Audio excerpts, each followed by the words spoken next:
continuer notre enseignement sur la puissance de la parole. Bien-aimés dans le Seigneur, je crois que ce qui est plus important pour nous, c'est d'être dans la présence du Seigneur. Nous allons lire, ouvrir nos Bibles dans 2 Rois chapitre 1. Le verset est long, nous allons lire jusqu'au verset, chapitre 1 du verset 1 jusqu'au verset 17. Mais ce que nous allons parler, c'est l'essentiel dans le verset 16-17. Mais nous allons essayer de lire pour une petite récapitulation, pour la bonne audition. La Bible nous dit, dans 2 Rois chapitre 1, verset 1 à 17, Moab se révolta contre Israël après la mort d'Akab. Or, Akazia tomba par les treillis de sa chambre haute à Samarie, et il en fit malade. Il fit partir des messages et leur dit, allez consulter Baal-Zéboub, le dieu des crons, pour savoir si je guérirai de cette maladie.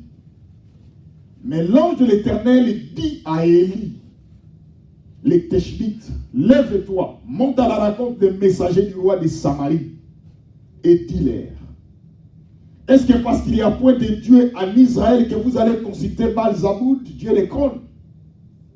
C'est pourquoi, ainsi parle l'Éternel, tu ne descendras pas du lit sur lequel tu es monté, car tu mourras. Et Élie s'en alla. Les messagers retournèrent auprès d'Akazia, et il leur dit, pourquoi revenez-vous? Et lui répondirent, un homme est monté à notre rencontre et nous a dit, allez, retournez vers le roi qui vous a envoyé et dites-lui, ainsi parle l'Éternel, est-ce que parce qu'il n'y a point de Dieu en Israël que tu envoies consulter Baal-Zéboub, dieu des crônes? C'est pourquoi tu ne descendras pas du lit sur lequel tu es monté, car tu mourras. Akazia leur dit, quelle heure avait l'homme qui est monté à votre rencontre et qui vous a dit ces paroles? Il lui répondit, c'était un homme vêtu de poils et ayant une ceinture de cuir autour des reins. Et Akazia dit, c'est Élie, les Tishbites. Il envoya vers lui un chef de 50 avec ses 50 hommes. Ce chef monta auprès d'Élie qui était assis sur le sommet de la montagne. Et il lui dit, homme de Dieu, le roi a dit, descends. Élie répondit au chef des 50, si je suis un homme de Dieu et que le feu descende du ciel et te consume, toi et tes 50 hommes, et le feu descendit du ciel et les consuma, lui et ses 50 hommes. Akazia envoya de nouveau vers lui un autre chef de 50 avec ses 50 hommes. Ce chef prit la parole et dit à Élie, homme de Dieu, ainsi a dit le roi, hâte-toi de descendre. Élie leur répondit, si je suis un homme de Dieu, que le feu descende du ciel te consume, toi et tes 50 hommes. Et le feu descendit du ciel et le consuma, lui et ses 50 hommes. Akazia envoya de nouveau un troisième chef de 50 avec ses 50 hommes. Ce troisième chef de 50 monta et à son arrivée, il fléchit les genoux devant Élie et lui dit en suppliant, homme de Dieu, que ma vie je t'ai pris et que la vie de ces 50 hommes, tes serviteurs, soit précieuse à tes yeux. Voici le fait qui est descendu du ciel à consommer les deux premiers chefs de 50 et leurs 50 hommes. Mais maintenant que ma vie soit précieuse à tes yeux. L'ange de l'Éternel dit à Élie, descends avec lui, n'aie aucune crainte de lui. Élie s'éleva et descendit avec lui vers le roi. Et il lui dit, ainsi parle l'Éternel. Parce que tu as envoyé des messagers pour consulter Baal-Zéboul, Dieu d'Écron. Comme il n'y a point, comme il n'y avait pas en Israël, il n'y avait en Israël le point de Dieu dont on puisse consulter la parole. Tu ne descendras pas du lit sur lequel tu es monté, car tu mourras. Akazia mourut selon la parole de l'Éternel prononcée par Élie. Et Joram régna à sa place les secondes années de Joram, fils de Josaphat, roi de Juda, car il n'avait point de fils. Peuple de Dieu, nous venons de lire avec vous parce que nous sommes en train de parler sur la puissance de la parole. Bien-aimés, si Dieu nous a donné ces thèmes pour partager sur la puissance de la parole, Dieu sait pourquoi. Ici, nous venons de lire selon la parole. Il y avait au moment d'Élie les Teshmites. Et je vous ai parlé que dans la Bible, nous avons plusieurs Élie. Il y a Élie le prophète, il y a Élie le sacrificateur, il y a aussi Élie de la descendance d'Ésaü. Mais l'Élie que nous sommes en train de parler, c'est Élie le Teshmite, qu'on appelle Élie le prophète. La Bible nous dit, notre Dieu c'est un Dieu de succession. Notre Dieu c'est un Dieu de période. Notre Dieu c'est un Dieu de temps. Et la Bible nous démontre qu'il y avait au moment d'Élie les prophètes. Parce que si vous regardez, avant Élie, il y avait aussi d'autres personnes. Et après Élie, il y avait aussi d'autres prophètes. Mais ici, nous venons de lire dans 2 Rois chapitre 1, verset 1 à 17. La Bible nous dit, il y avait un roi qu'on appelait Akazia. Akazia était un roi qui régnait dans Samarie et en Israël. Une fois, je vous ai parlé que Israël était divisé en deux. Il y avait la partie nord et la partie sud. Il y avait la partie nord et la partie sud. Et si vous regardez dans la partie nord, je vous ai parlé, leur capitale était Samarie. Et la partie sud, leur capitale était Juda. C'est pour cela qu'Israël était divisé, parce qu'Israël avait 12 tribus. Et parmi les 12 tribus d'Israël, Dieu avait donné les 10 tribus à Jéroboam et les 2 tribus à Roboam à cause de l'alliance qu'il avait faite à David. Et je vous ai expliqué, peuple de Dieu, que le Dieu que nous servons, c'est un Dieu d'alliance. Regardez maintenant dans la partie de Samarie qu'on appelait Israël, tout court, en général. Et la Bible nous dit, il y avait un roi qu'on appelait Akazia. La Bible nous dit qu'il est tombé malade. Lorsqu'il est tombé malade, il a oublié qu'en Israël, il y avait un Dieu qu'on appelait le Dieu d'Israël. Et ce roi, il a appelé ses serviteurs pour aller consulter les dieux de Baal. Les influences. Que ne vous trompez pas, peuple de Dieu. J'ai toujours l'habitude de vous dire, le monde a une influence. L'homme a 3 ennemis. La chair, le monde et le diable. Ces 3 ennemis influencent l'homme. C'est pour cela que la Bible nous dit, lorsque nous sommes en Jésus-Christ, nous devons tourner notre vie pour que le Seigneur nous dirige. Peuple de Dieu, ce roi est tombé malade. Mais ce roi connaissait les lois de Dieu. Il connaissait les lois de Dieu. Mais ce jour-là, à cause de la maladie, ce roi a oublié Dieu. Il va appeler ses serviteurs. Il va leur dire, allez consulter le Dieu de Baal. Et la Bible nous dit, lorsqu'il va envoyer ses serviteurs pour aller consulter le Dieu de Baal, l'ange de l'Éternel l'a vu. Et quand vous regardez dans la Bible, quand on parle de l'ange de l'Éternel, c'est l'Éternel lui-même. Parce que Dieu s'est manifesté dans l'Ancien Testament sous forme d'ange. Rappelez-vous quand Moïse est allé dans la montagne, à la montagne pour chercher la face de Dieu. Dieu a apparu sous forme d'ange dans la buisson ardente. Rappelez-vous aussi de l'histoire d'Abraham. La Bible dit qu'il y avait 3 personnes qui se sont présentées devant Abraham. Parmi eux, il y avait l'ange de l'Éternel. Rappelez-vous dans l'histoire de Lot. Quand les 2 ans sont allés dire à Lot de sortir à Sodome et à Gomorrhe, il y avait l'ange de l'Éternel qui était là. Et quand on parle de l'ange de l'Éternel, c'est l'Éternel lui-même. Et ici, la Bible dit l'ange de l'Éternel parla à Élie. Bien aimé, j'ai aimé.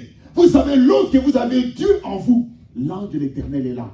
Et rappelez-vous aussi dans la Bible dit l'ange de l'Éternel campe autour de ceux qui les craignent. Si vous craignez Dieu, l'ange de l'Éternel est avec vous.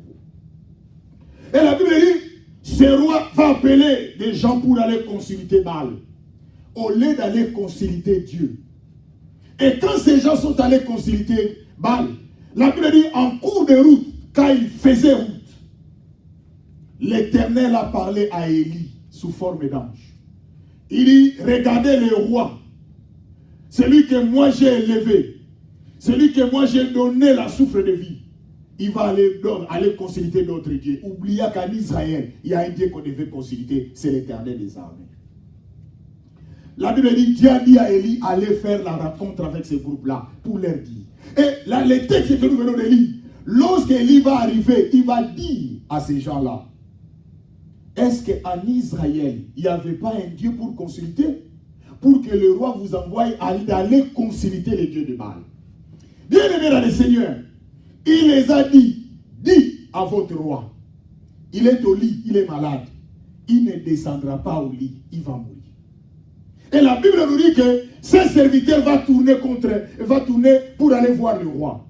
Quand ils ont entendu les paroles de l'homme de Dieu qu'on appelle Élie, les prophètes, les Teshmites.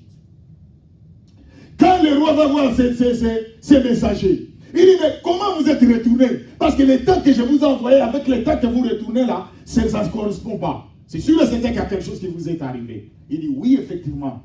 Nous avons rencontré Dieu, l'homme de Dieu. Il nous a dit de retourner pour aller te dire, pour venir te donner ce message. Il a dit, est-ce qu'en Israël, il n'y a pas d'autre, il n'y a pas un Dieu à consulter, que vous devez aller consulter des Baal? Et il nous a dit de vous dire que vous êtes au lit, vous êtes malade, vous ne descendrez pas, vous allez mourir au lit. Bien, mais je vais vous dire cet après-midi, il y a beaucoup des enfants de Dieu, lorsqu'ils sont dans des situations difficiles, lorsqu'ils sont dans des problèmes, ils oublient Dieu dans leur vie. Quand quelqu'un est dans les difficultés, il est prêt à tout. C'est pour cela qu'il y a beaucoup de personnes qui sont prêtes à tout pour gagner leur vie. Mais rappelez-vous, la Bible nous dit, que servirait-il à un homme de gagner ce monde s'il perdait son âme? Bien aimé, Dieu nous a envoyé si c'était pour réussir. Mais de quelle façon? Honnêtement.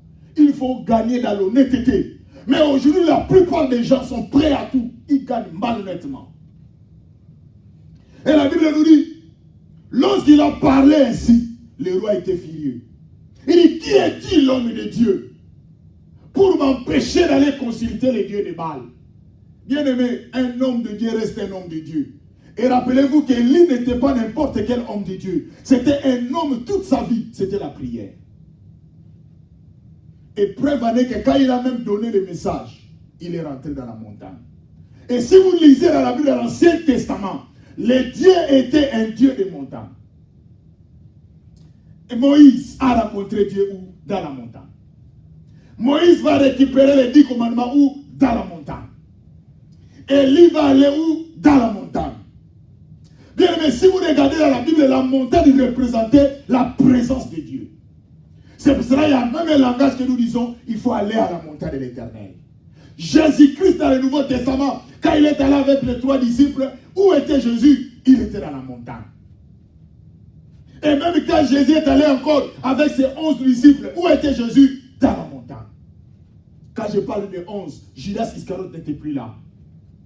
Dans la montagne de Gethsémani. Peuple de Dieu, regardez quand la Bible nous parle maintenant, le roi s'est fâché. Il va déléguer son équipe. Il va envoyer encore de l'armée à la rencontre de l'homme de Dieu. 50 hommes. Il y allait dire à Élie, allait parler à Élie, les Teshmites. Et même si vous regardez, quand les messagers sont venus dire à Élie, l'homme de Dieu a posé la question, qui vous a donné ces paroles? Moi je suis le roi.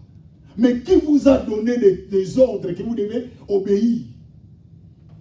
Il dit, c'est un homme de Dieu.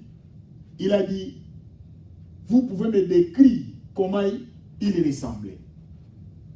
Ils vont commencer à dire comment Élie était. Directement, le roi dit, c'est Élie le Tishbite. Bien aimé, qu'on ne vous trompe pas, l'homme de Dieu est toujours connu. Un homme de Dieu est toujours connu. On ne fait pas de présentation d'un homme de Dieu. Mais c'est le Seigneur lui-même qui sait qui sont les hommes de Dieu et qui ne le sont pas. La Bible dit, il dit dans la Bible, ce n'est pas vous qui m'avez choisi. Dans Jean chapitre 15, verset 16. Ce n'est pas vous qui m'avez choisi, mais c'est bien moi. Et je vous ai établi. Quand Dieu vous a établi, vous serez reconnus. Et les gens vont vous connaître. Et bien aimé, nous venons de lire. Il a dit, c'est Élie le Tishbite. Il savait qu'Élie faisait peur au roi. Il n'était pas n'importe quel homme de Dieu. Mais aujourd'hui, c'est que nous regrettons. Il y a beaucoup des hommes de Dieu qui sont corrompus. Il y a beaucoup des hommes de Dieu qui sont rachetés par leur conscience. Ils ne peuvent plus dire la vérité. Mais Élie était un homme qui disait la vérité au roi. Élie était un homme qui disait la vérité au peuple de Dieu. Quelle que soit la péril de sa vie, il disait la vérité. Mais aujourd'hui, nous sommes là pour cacher la vérité. Parce que nous savons qu'il y a une maman qui donne son argent. Parce que nous savons qu'il y a un papa qui donne son argent. Nous savons qu'il y a une soeur qui donne son argent ou un frère. Et nous ne pouvons pas leur dire la vérité. Bien aimé, le temps est arrivé.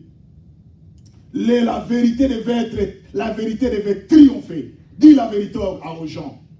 Que si tu marches dans les péchés, tu n'as qu'à laisser cette vie de péché et de suivre le Seigneur dans ta vie. L'église de Dieu, quand l'homme de Dieu a entendu qu'il y avait une délégation qui venait, il était dans la montagne.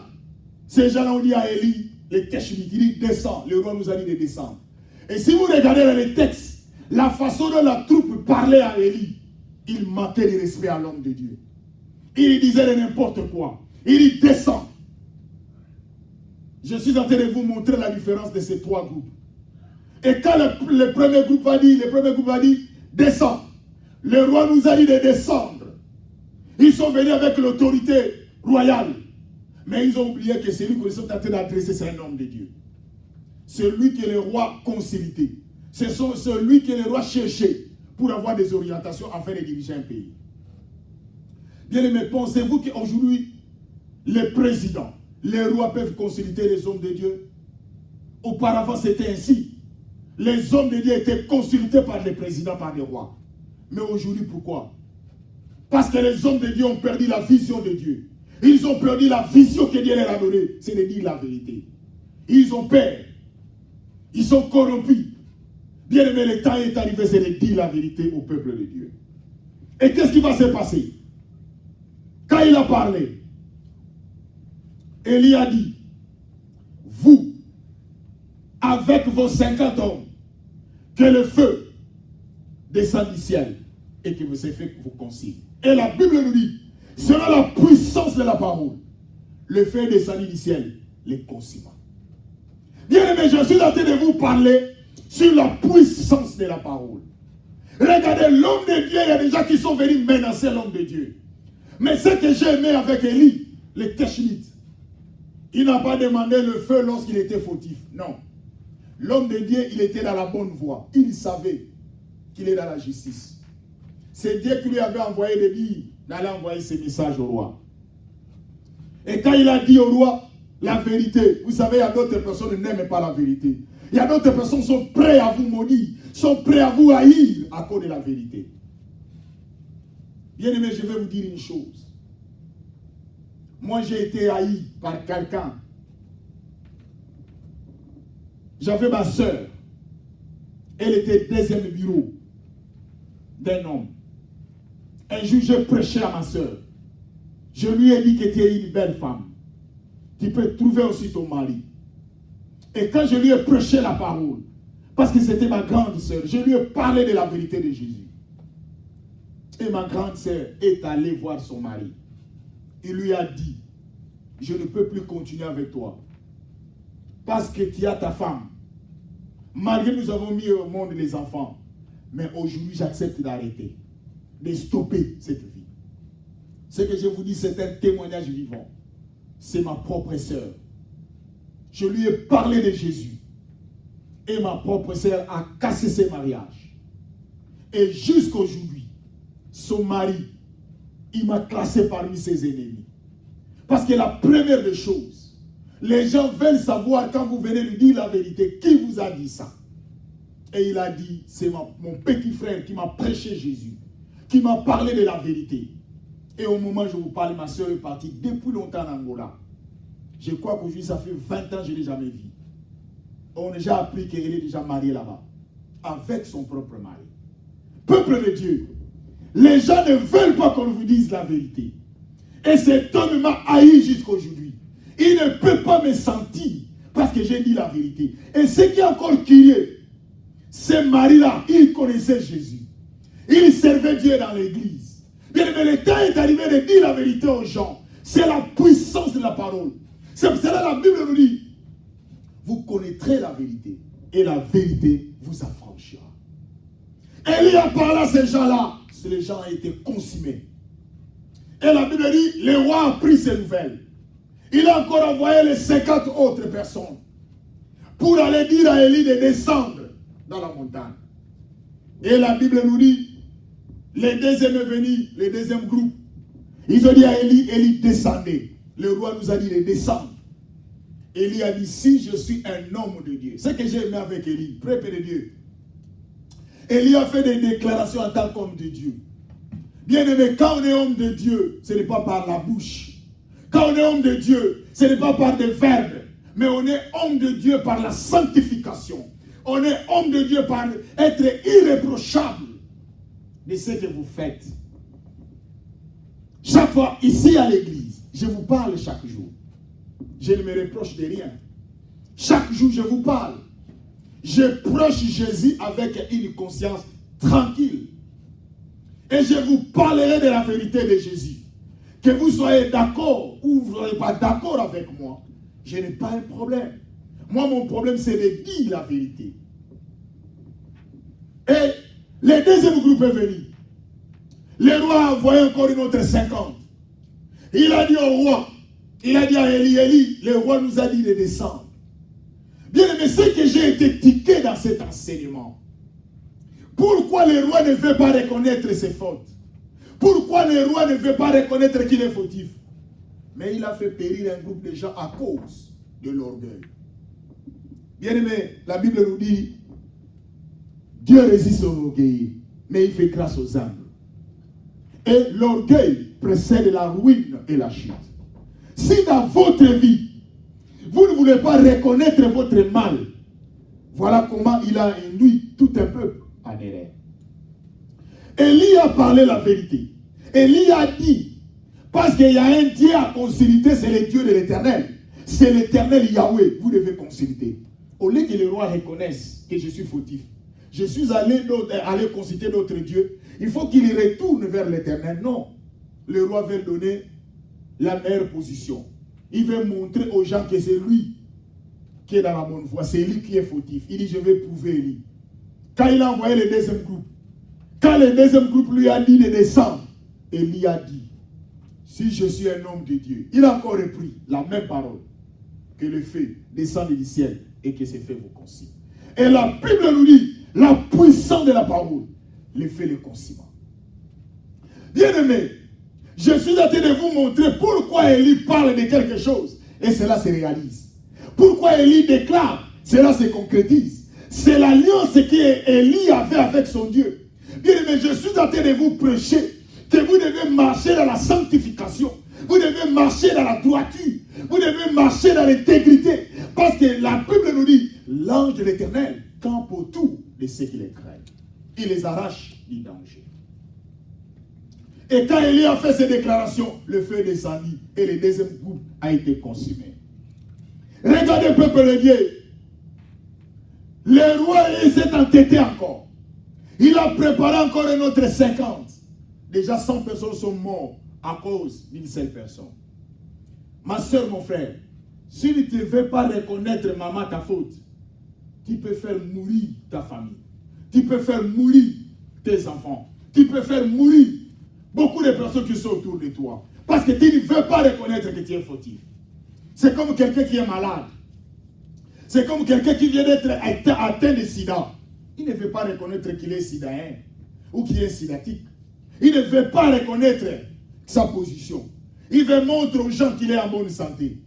Mais que finira la suite? Il y a beaucoup de gens qui vont mourir. Parce que tu ne veux pas reconnaître ton état de santé.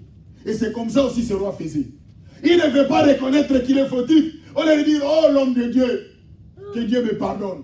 Parce que je suis allé consulter d'autres personnes, au lieu de consulter Dieu, que Dieu me pardonne. Peut-être Dieu aura pitié de lui. Mais lui, qu'est-ce qu'il fait? Il va s'entêter. Il va monter l'orgueil. Il va envoyer parce qu'il est le roi. Oubliant qu'il est en train de faire face à un Dieu et à l'homme de Dieu. Et la Bible nous dit, quand il va envoyer encore la troisième, regardez, la troisième groupe va venir. Il va rencontrer encore Élie. Ce que j'ai aimé, si nous regardons, regardez dans la Bible, le troisième groupe, dans le verset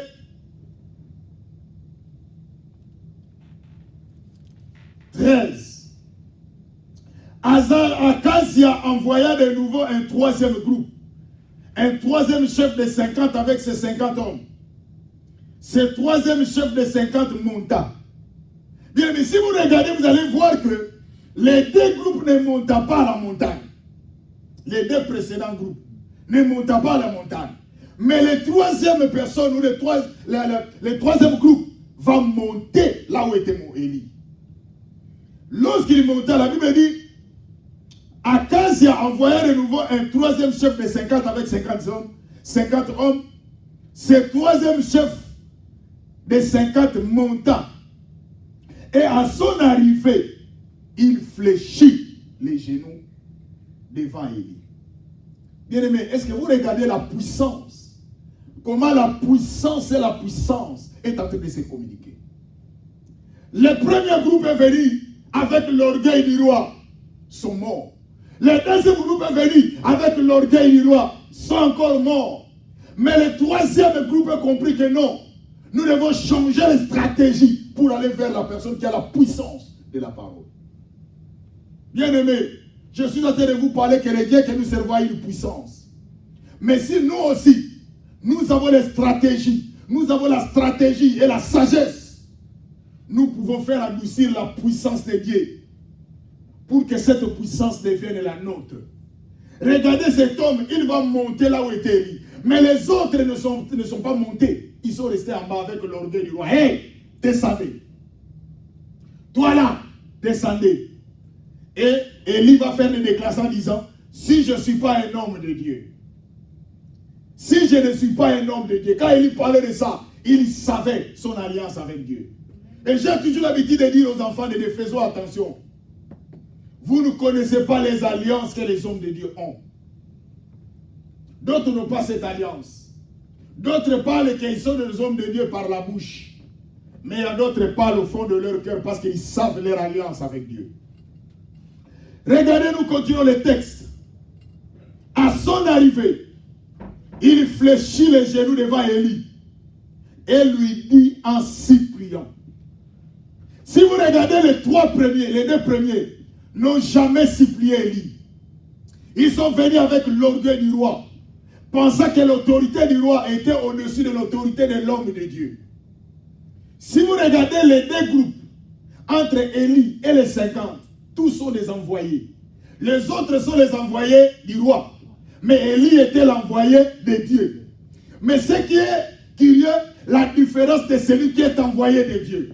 Bien, mais quand Dieu vous envoie, il vous donne la plénipotentielle de la puissance de Dieu. C'est-à-dire, quand Dieu vous envoie, il vous comble de toute sa puissance. C'est pour cela qu'il faut faire attention. Lorsque vous avez accepté Jésus dans votre vie, vous êtes revêtis de la puissance de Dieu. Et tout ce que vous allez déclarer dans votre famille, cela va se réaliser. Tout ce que vous allez déclarer dans votre maison, cela va se concrétiser. Et c'est le troisième groupe va venir. Il va prononcer les paroles avec stratégie. Regardez ce qu'il dit. Il lui dit en suppliant, homme de Dieu, que ma vie, je te prie, et que la vie de ces 50 hommes, tes serviteurs, soient précieuses à tes yeux. Voici, dans le verset 14, le feu descendit du ciel et a consumé les 2 premiers chefs de 50 et leurs 50 hommes. Mais maintenant, que ma vie soit précieuse à tes yeux. Regardez dans le verset 15. L'ange de l'Éternel dit à Élie, descends avec lui. Bien-aimé, c'est l'ange de l'Éternel qui va dire à Élie de descendre avec cet homme, d'aller. Cet homme a compris qu'il ne faut pas aller avec la brutalité. Bien-aimé, il y a d'autres choses, même si le monde vous brutalise. Mais il faut être sûr de la puissance que Dieu vous a donnée. La Bible nous dit, cet homme était sûr de la puissance qui était en lui. C'est Élie, le Tishbite. Il a entendu. Ce que j'ai aimé aussi, c'est un homme qui était à l'écoute de Dieu. Il écoutait ce que Dieu lui disait. Pendant tout ce temps, il demandait le feu. Comme il n'a pas entendu Dieu lui parler. Bien aimé, j'ai aimé Élie ici. Il n'a pas fait les sentiments. Élie n'a pas fait les sentiments. Il a demandé la puissance de Dieu par l'autorité qu'il avait. Et la Bible dit les feux descendit et les consuma. Pourquoi dans votre vie vous avez peur des sorciers? Pourquoi dans votre vie vous avez peur des gens? Bien aimé, l'homme est une créature créatrice. Vous avez la capacité de créer. Rappelez-vous des paroles que Dieu avait dit à Ézéchias. Il dit, l'homme de Dieu. Il dit, fils de l'homme. Crois-tu que ces os peuvent avoir de la vie? Il dit, Dieu, toi seul qui le sais. Et Dieu lui a dit, prophétise. Et la Bible dit, il a prophétisé. Et la chair, et c'est-à-dire les os ont pris chair. Peuple de Dieu, le diable est en train de nous sous-estimer. Le diable est en train de mettre dans notre tête que nous puissions nous sous-estimer de ce que nous sommes. Mais nous avons la puissance. Et cette puissance, nous devons l'utiliser au moment opportun. Regardez, quand Élie est descendu, il dit, l'ange de l'Éternel lui dit à Élie, descends avec lui. N'aie aucune crainte de lui. Élie s'éleva et descendit avec lui vers le roi. Et lui dit, ainsi parle l'Éternel, parce que tu as envoyé les messagers pour consulter Baal, Zébud, Dieu des cons, comme s'il y avait en Israël le point de Dieu dont on puisse consulter la parole. Tu ne descendras pas du lit sur lequel tu es monté, car tu mourras. Bien, mais est-ce que vous sentez la puissance d'Élie? Élie n'a pas changé ses paroles.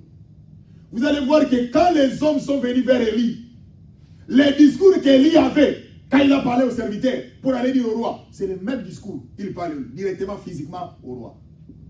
Qu'est-ce que je voulais dire? Vous allez voir des hommes de Dieu aujourd'hui. Hier, il a parlé autrement. Et aujourd'hui, il a changé. Les discours de hier et les discours d'aujourd'hui, c'est différent. Mais Élie n'a pas changé. Il est resté constant avec les signes de l'Éternel. Dieu veut que nous soyons constants. Ne changez pas nos messages. Je me rappelle encore, il y avait un homme de Dieu. C'est un homme que Dieu utilisait aussi. Il prêchait la parole. Il prêchait, mais un jour, je ne sais pas comment le Saint-Esprit l'a utilisé. Il a enseigné l'église. Les gens le connaissaient comme pasteur, comme évangéliste. Parce que le pastoral, c'est un ministère intermédiaire. Tu peux être évangéliste et pasteur. Tu peux être prophète et pasteur. C'est-à-dire le pastoral qu'on appelle le poimen, le berger. C'est la bergerie, c'est lui qui est en train de prendre soin des brebis. C'est pour cela que vous allez voir dans la Bible, dans Actes des Apôtres, la Bible nous permet, dans Actes des Apôtres chapitre 4, tu peux avoir 2 ministères. C'est pour cela que vous allez voir, quand il parle de ces 4 ministères qui est 5, il y a l'autre qui dit pasteur et docteur. Parce que le pastoral, c'est un ministère qui est là pour encadrer le peuple de Dieu. Un jour, je vais vous expliquer comment les 5 ministères qu'on appelle les 4, quand on parle de ministère, c'est la personne. 5, mais 4 personnes. Une personne peut avoir 2. Et regardez, quand Quand l'homme de Dieu est venu, il n'a pas changé ses discours. Il est resté constant. Mais cet homme de Dieu que je suis en train de vous donner l'histoire, il prêchait dans l'église. Et ces jours-là, le Seigneur l'a utilisé autrement. Parce que Dieu, il y a des fois, il l'utilise autrement. Ces jours-là, le pasteur a enseigné à l'église. D'une façon que vous ne pouvez pas imaginer. Et à la fin, vous savez, il y a des fidèles qui viennent toujours encourager les pasteurs. Il dit, vraiment, pasteur, aujourd'hui, c'était terrible. Vous avez enseigné l'église d'une façon que tu n'as jamais enseigné. Et l'église a été égayée. L'église a été dans la joie d'entendre ces enseignements. Le pasteur dit, ah bon, j'ai enseigné? Il dit, oui, tu as bien enseigné. Le pasteur dit, désormais, à partir d'aujourd'hui, je ne suis plus évangéliste, je deviens enseignant. Donc pour vous dire qu'il y a beaucoup de personnes qui changent leur vision à cause de l'influence des autres. Peuple de Dieu, Élie n'a pas changé son discours. Élie n'a pas changé son message. Élie n'a pas changé sa vision. Mais combien parmi nous, nous changeons notre vision? C'est pour cela que nous n'avons plus la puissance de la parole. Élie est venu vers le roi, physiquement maintenant, parce que le roi l'a appelé. Il a dit, il a repris. Parce qu'il y a un Dieu à consulter. Vous, roi, vous n'avez pas consulté le roi, les dieux d'Israël. Vous êtes au lit, vous êtes malade. Vous allez mourir au lit. Il n'a pas eu honte. Il a déclaré la puissance de la parole. Ma soeur, pourquoi tu as peur de dire la vérité aux gens? Mais c'est la puissance de la parole qui est en toi. Et quand je parle de la puissance de la parole, c'est avec amour. Dis la vérité à quelqu'un. Tu es en train de voir quelqu'un qui est en train de te dire des choses qui ne correspondent pas à la parole de Dieu. Mais dis-lui la vérité. Dis-lui que moi je ne partage pas ces histoires. Si tu veux que nous restions des amis, sortons en dehors du cadre. Pas dans ce cadre. Moi je ne fonctionne pas dans ces réseaux. Peuple de Dieu, regardez ce qu'il a dit. Et il lui dit, ainsi parle l'Éternel. Parce que tu as envoyé des messagers pour consulter Belzébuth, des décons. Comme s'il y avait en Israël le point de Dieu dont on puisse consulter la parole. Tu ne descendras pas du lit sur lequel tu es monté, car tu mourras. Regardez dans le verset 14, 17. Akazia mourit selon la parole de l'Élie prononcée par Élie. Akazia mourit selon la parole de l'Éternel prononcée par Élie.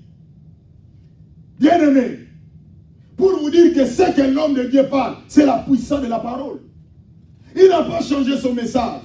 Mais combien parmi nous, nous avons changé nos messages? Même les hommes de Dieu. Hier, nous parlons de la sanctification. Mais aujourd'hui, nous avons oublié le message de la sanctification pour le royaume.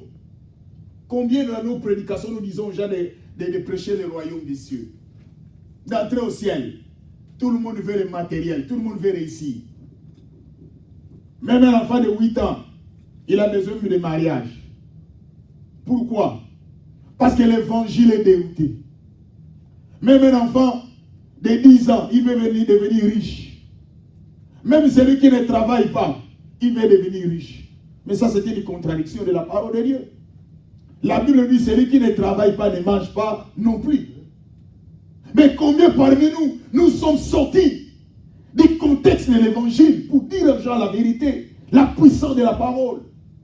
Peuple de Dieu, je vous ai parlé ici, il y a des gens qui sont morts à cause de la puissance de la parole. La troisième personne, c'est-à-dire le troisième groupe, quand ils sont venus, ils ont compris, non. Les deux autres groupes sont morts. Il faut maintenant comprendre la stratégie pour parler à l'homme de Dieu. La Bible dit, il monta. Il y a d'autres problèmes dans la vie, il faut aller vers la personne. Ce que j'ai aimé, cet homme est allé vers Élie. Il a approché. Vous savez pourquoi vous êtes faible? Parce que vous n'approchez pas des personnes. L'approche, c'est quelque chose qui est très important. Quand vous vous approchez de la personne, vous pouvez avoir plus la solution. Cet homme a approché Élie. Et il ne s'est pas à limiter là-bas. La Bible dit, il les supplia. Il ne se limite pas là-bas. Il réfléchit ses genoux. En d'autres termes, cet homme avait l'humilité. Il a compris que quand on vient devant l'homme de Dieu, il faut venir avec l'humilité. Parce que l'homme de Dieu représente Dieu. Parce que dans l'Ancien Testament, Dieu ne venait pas directement comme ça, mais il utilisait ces hommes. Pas comme aujourd'hui. Tout le monde se nomme l'homme de Dieu, mais regardez leur vie. C'est les critiques, c'est les mensonges, c'est l'escroquerie, c'est les vols, bien aimé, tout genre de mal dans les hommes de Dieu aujourd'hui. C'est pour cela, même dans nos églises, il n'y a plus la vie n'est plus. Et vous allez voir que même si vous regardez dans 1 Corinthiens, hier j'ai lisé ça, où l'apôtre Paul est en train de parler, il dit que j'ai même vu l'impudicité parmi vous dans l'église, qui n'a même pas dans la vie des païens. Ceux qui se font, vous allez voir un pasteur couche avec des filles de l'église. Vous allez voir un pasteur, il escroque même des filles de l'église. Et quand vous parlez, même dans leur prédication, ce n'est que des fables. Ils ne prêchent plus Jésus. Et même les gens qui viennent à l'église, ils viennent pour s'enrichir. Les gens viennent à l'église pour être bénis. Les gens viennent à l'église pour avoir les mariages. Les gens viennent à l'église. Bien aimés, la première raison qui nous amène à l'église, c'est le royaume. C'est pour cela que la Bible nous dit dans Matthieu 6, 33. Cherchez premièrement le royaume et la justice de Dieu. Toutes ces choses vous seront données par celle-dessus. Tu as besoin du mariage, cherchez d'abord Dieu. Tu as besoin du travail, cherchez d'abord Dieu. Il faut d'abord Dieu en première position. Voilà, peuple de Dieu. Je me limite ici. Dieu t'a parlé sur la puissance de la parole. Et il a déclaré, il a dit au roi, tu mourras. Tu ne descendras pas dans ton lit. Ça, c'est la puissance de la parole. Et la Bible nous dit, Dieu a obéi. Dieu a concrétisé et Akazia est mort sur lui. Selon les paroles de l'Éternel prononcées par Élie. La puissance. Bien-aimé, tu as le pouvoir, tu as la puissance à toi de renverser tout ce qui ne marche pas dans ta vie. Tu as la puissance et le pouvoir de mettre en déroute tout ce qui vient combattre ta vie, même ta famille. Parce que tu as la puissance de la parole. Mais vous savez pourquoi vous n'utilisez pas votre puissance? Vous vous reprochez. On vous a vu hier, on vous a vu avant-hier avec l'homme. Vous êtes vivre dans l'impudicité, vivez dans l'escroquerie, on vous a vu, vous êtes reprochés. C'est pour cela, nous qui vous prêchons la parole, nous nous reprochons de rien. Chaque jour dans notre vie, nous contrôlons notre façon de voir, notre façon de parler, notre façon de faire des choses. Même si les gens parlent, ils savent dans leur conscience que ce que nous parlons, ce n'est pas vrai. Et c'est pour cela que la Bible nous dit qu'on parle du mal de vous, mais qu'on ne trouve pas ces malades. C'est-à-dire, il y a des gens qui vont créer les mensonges. Mais un jour, la vérité vaincra. Nous allons fermer nos yeux et nous allons prier Dieu. Peuple de Dieu, je veux que tu pries le Seigneur. Que le Dieu de la Bible, oh ce Dieu-là, qu'il soit vraiment au rendez-vous dans ta vie. Tu as besoin de ce Dieu-là. Que tu demandes au Seigneur, Seigneur, je ne veux pas sortir de la doctrine. Demande au Seigneur de te garder dans la sainte doctrine. Regardez-lui. Il n'a pas changé ses discours. Il est resté toujours l'homme de Dieu. Prie Dieu. Dis Seigneur, garde ma foi. Garde la puissance qui est en moi. Tu as besoin de ce Dieu-là. Que ce Dieu-là te conduise. Hey! Dans le nom de Jésus, prie le Seigneur. Bien-aimé, prie ton Dieu. C'est la puissance. C'est la puissance de la parole de Dieu. La puissance du nom de Jésus. Qui peut te garder. Hey! Jesus, Père. Yahweh, j'ai besoin de toi. Que je ne sorte pas dans ta sainte doctrine. Yahweh, j'ai vu Élie. Les discours qu'il avait fait hier, c'est ce qu'il a gardé aujourd'hui. Les choses qu'il a dit à l'absence du roi, c'est les choses qu'il a repris à la présence du roi. Yahweh, que je sois un homme qui dise la vérité. Quand je parle loin des gens, cette vérité, et même quand je serai près de ces gens, que cette vérité reste ici. Hey, Dieu de la Bible. Père, la puissance de la parole. La puissance. In the power name of Jesus. Hey! Jesus. Yahweh, nous avons besoin de toi dans cette église. Nous avons besoin de toi, Père. Nous avons besoin de toi, Père. Yahweh, que nous prêchons la sanctification. Que nous prêchons la droiture et l'intégrité. Que les gens quittent le monde viennent au Seigneur. Hey Yahweh, l'enfer est là.